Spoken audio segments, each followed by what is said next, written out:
Nampak tak huruf lo duduk kat mana? Oh, dekat. Oh, dekat uh, lidah bertemu gigi atas. Dekat sini kan? Kita tengok Pada huruf lo. gigi atas. Saya. Okey, dia ada empat lah, empat kumpulan ya. Nun lam ra, ta dal ta, sa dal dha, zai sin sad. Okey, untuk kumpulan-kumpulan ini semua menggunakan hujung lidah. Nampak bulat merah tu duduk kat hujung lidah. Jadi nak menyebut ke semua huruf-huruf ini kena guna hujung lidah. Ya. Tapi kalau tengok kat sini huruf-huruf lidah ada banyak lah eh.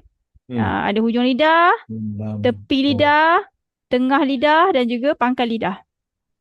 Tapi huruf dha kita guna hujung lidah. Kita tengok kejap kumpulan yang bersama dengan huruf dha.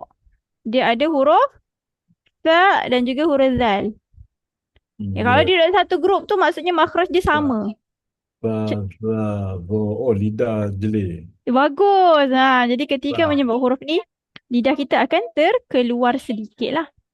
Sebab makhraj yang tepat adalah hujung lidah bersentuhan dengan hujung gigi atas. Disentuh kat bawah ni. Bo. Itu dia sentuh kat Ba, bawah gigi. Jadi ba, dia tak akan terkeluar sedikit lah. Lo. ba, Lo. bo. Ah, Oh, okay. Dan ketika menyebut huruf lo, dia kan hujung lidah dah terkeluar sikit.